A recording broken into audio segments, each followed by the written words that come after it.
It's time for the biggest story of the day. This is What Made the Cut with JJ and Alex on 97.5, the KSL Sports Zone.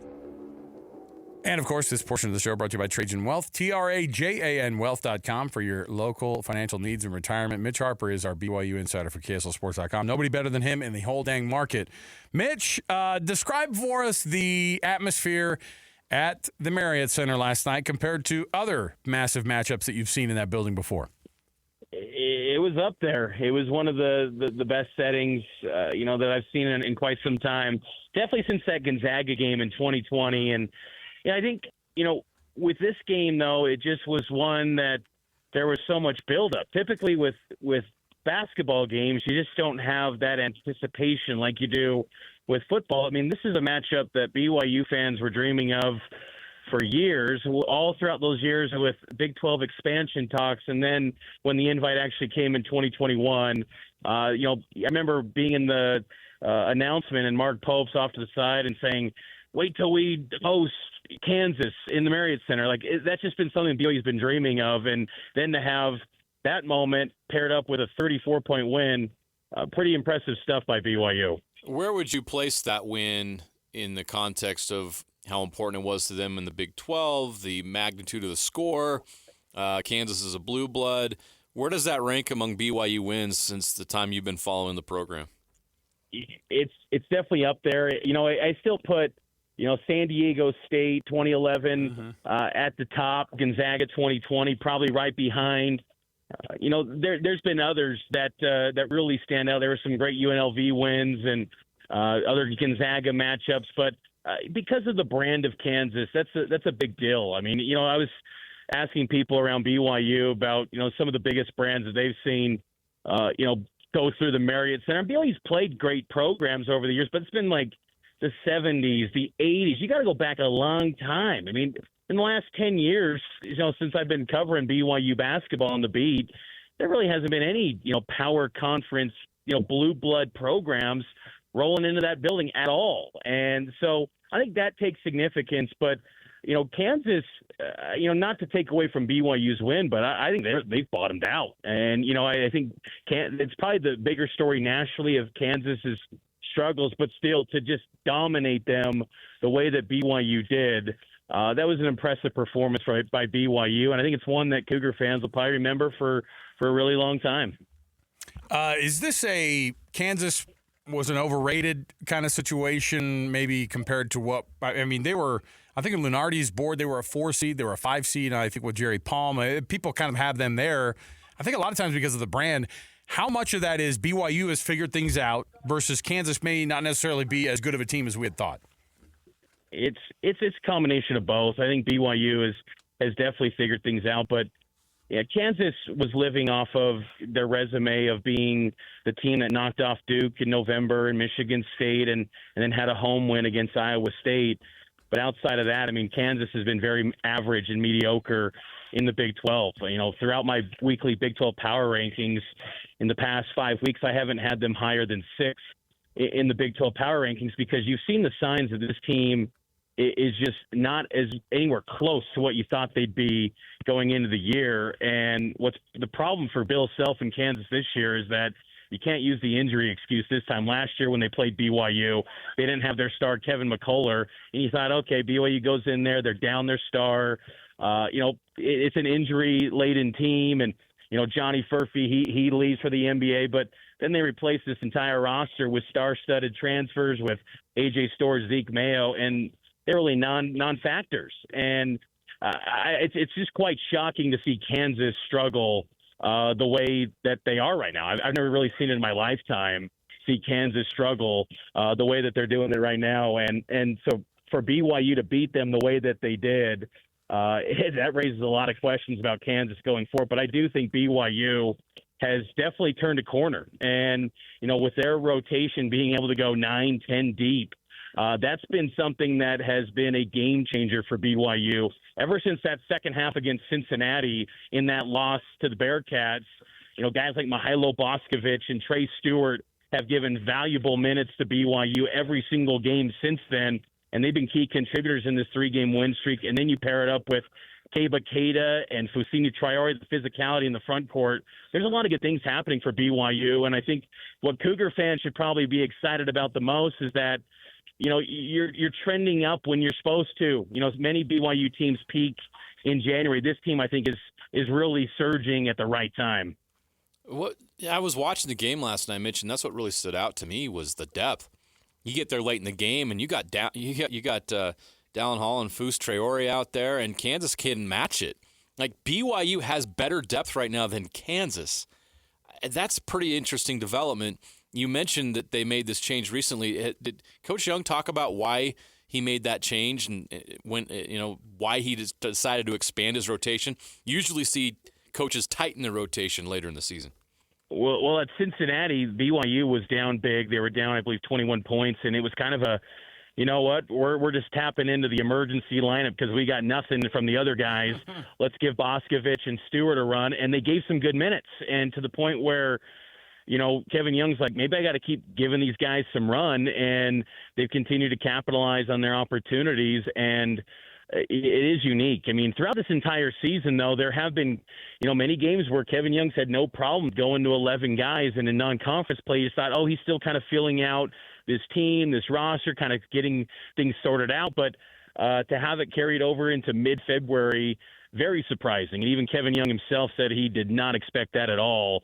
He would have thought it would have been a 7-8-man rotation like you'd typically expect, but it's working for BYU. And I think what's been noteworthy, too, is that despite some of the ups and downs for this season for a guy like Dallin Hall, the ups and downs for many players on this team, Egor, Demin, there haven't been issues in the locker room. There hasn't been issues with the team chemistry. And I bring that up because you looked at Kansas yesterday, and I really thought they folded. They just kind of gave up. There was no fight to get back into it. They had that brief moment at the beginning of the second half where they knocked down the three, and then BYU missed the three on their opening second half possession.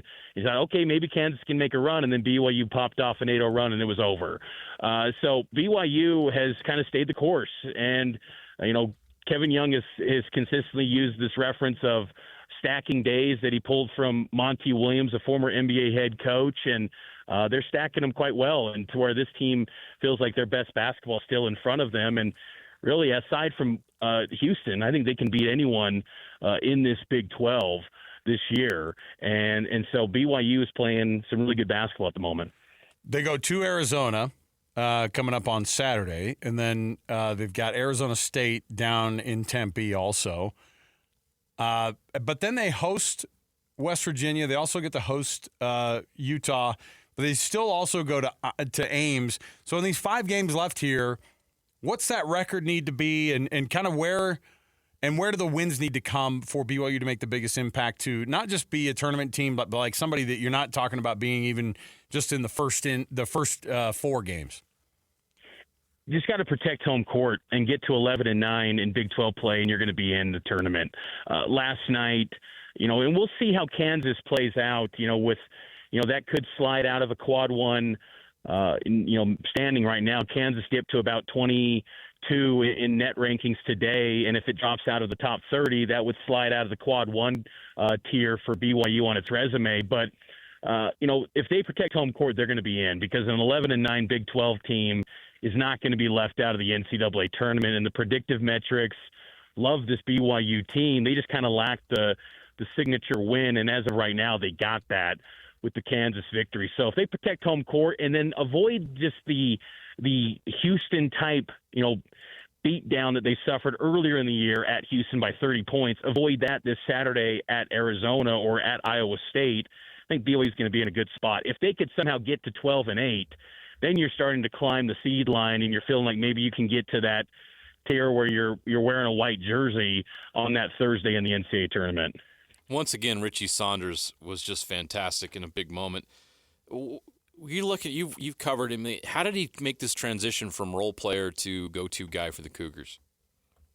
It's been impressive to see, and the work ethic that he put in the off season to get ready for this year, the amount of shots he was putting up, and just kind of the buy-in to playing for Kevin Young. I think that played a big role, and it was a real open-mindedness to kind of committing to Kevin Young's program and the potential of becoming something greater than he's been.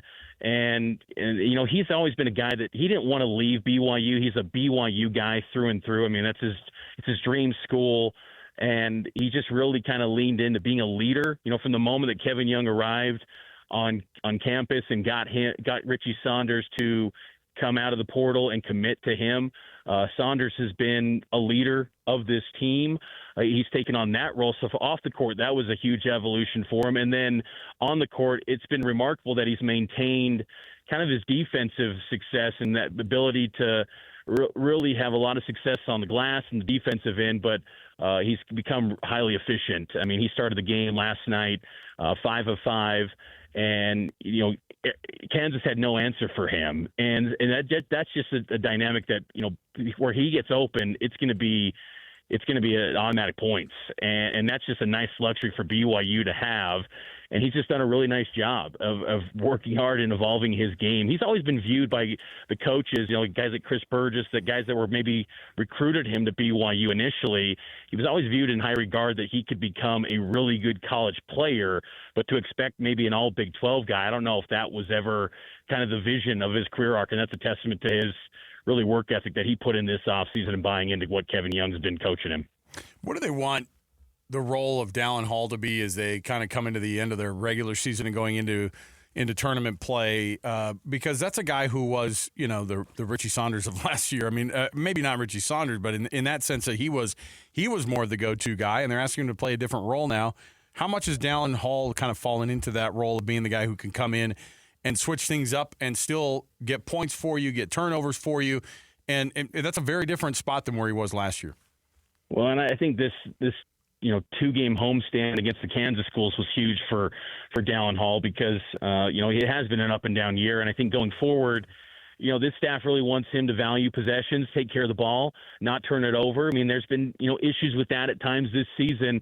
Against Kansas, he was really good on that front. And also be able to get downhill and attack the rim. Like he was, throughout most of the season, he was not on attack at all, looking for his shot. And I think that they're finally figuring out how to play with Egor and Dallin Hall on the floor together. And these past 2 games really stood out. And I think it was kind of a breakthrough for BYU on that front where they could get some minutes with those guys and still operate at a high level because, earlier in the season, early in Big 12 play in particular, when those two were on the floor, the offense just came to a standstill. They could not score. There was just kind of both were deferring to each other. They were almost neither one of them was trying to be aggressive. I think both of these guys are kind of getting into a rhythm of what Kevin Young expects from them. And I just think that it's really working out nicely for him. And also I think that confidence is just having a breakthrough game. Against Kansas State, Dallin Hall carried BYU in the second half. And just to have that kind of reminder that he can do that, because you're right, he did that last year in many games where he carried BYU to big wins, including Kansas at Allen Fieldhouse. And I think just to have that little bit of a breakthrough, we had 16 points, that was needed because if they can get that sort of production from Dallin Hall off the bench where he's giving you 8 to 12 points, that's huge. And then you're looking at a BYU team now where these guys, in terms of minutes, they're not being, they shouldn't be tired. I mean, every game, you're looking at Egor about 25 minutes, 24 minutes for Dallin. You're looking at, anywhere from 20 to 25 for Keba Keita, similar for Fousseyni Traore. This should be a pretty fresh BYU team heading into the stretch run where they're still trying to play their best basketball. You're only as good as your best player in the NCAA tournament, and guard play is so important. And BYU's got a lottery pick in Egor Demin, but we haven't seen him dominate the way that many people would expect a lottery pick type player to do. But what do they need from Egor Demin, especially in tournament time, to advance and win in March? He's got to be able to hit some big shots from 3. And I know that it's really been missing in action this whole year. It's been non-existent, to be honest with you. I mean, he's been very inconsistent this whole year from 3. But he's got to be able to find that shot because that could be a real X factor for BYU because, if they're going to get hot for a weekend, and I think anything more than just advancing from the round of 64, that's, that would be like a perfect spot for BYU. If they could get to the round of 32, that would be really remarkable season for BYU because they don't historically do that. But if they can get hot in a tournament, they need Egor to be able to knock down outside shots because he has had a lot of success getting to the rim, and Kevin Young has highlighted that quite often in recent weeks, that he loves how Egor's been a lot more aggressive going to the basket, whereas, before, earlier in Big 12 play, he was struggling with the physicality of this league. So he's got a kind of a little bit of a comfort level there, but he's still got to be able to hit that three. And, with Egor, he's done a great job of always finding his teammates. He's always kind of looking and almost, trying to enhance his teammates. I mean, every night he'll just get a quiet, 6 or 7 assists. And you think, wow, it's a lot more than you thought he'd get. But he's got to be able to hit that outside shot because that could be a real difference maker for BYU if they're going to do something that, for an 8 seed or a 9 or 10 seed, they got to get some unlikely production in areas to make a run. And that would be an area where that could be a real difference for BYU.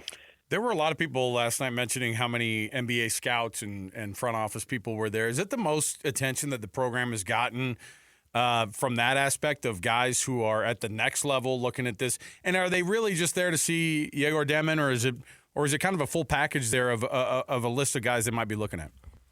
Yeah. Kansas game was 25 scouts. The Baylor game's still the highest this year. I believe there were 31 scouts at the Baylor game, and there were 8 individuals from the Jazz organization at the Baylor game.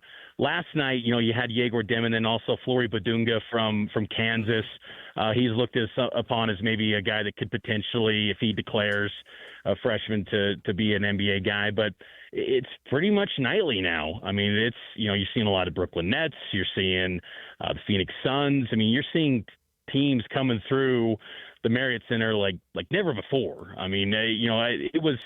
I can recall during BYU's time in the WCC, the game where BYU played Chet Holmgren and Gonzaga, and then the year prior with Jalen Suggs. Those were games that drew in a lot of attention, but it was because of the opponents. I don't recall many games at BYU where NBA scouts are looking to see BYU guys. And, Egor's a big reason for all this attention, and it's just a nightly deal where BYU's getting – a good number of scouts. Even at the Colorado game in Boulder, there were, 6 individuals from the Denver Nuggets, to come to go to that game. It was a late night tip. I mean, NBA teams really want to see Egor Demin in action. And so far, I think it's been a mixed bag of results, but I still look at him as someone that's going to be a lottery pick in the NBA because I feel like sometimes there's just a case of it's almost two different worlds of the sport. And what you do in college doesn't necessarily mean you're going to be a flop in the NBA. You might be better. And I think Egor is going to be that guy where he's going to be a better player, honestly, in the NBA than he is in college. But you see those moments, those flashes that he gives you, and he's pretty impressive. So there's been a lot of NBA scouts throughout the season for BYU. Mitch, it's going to be a last fun couple of weeks here in conference play, and then the conference tournament, and then, of course, getting into the NCAA tournament. It's going to be a fun month and a half here to break down. So we're happy to have you on the program, and we'll have you again here soon. Thanks for hanging out with us, man. You bet, guys. Take care. There you go. Mitch Harper.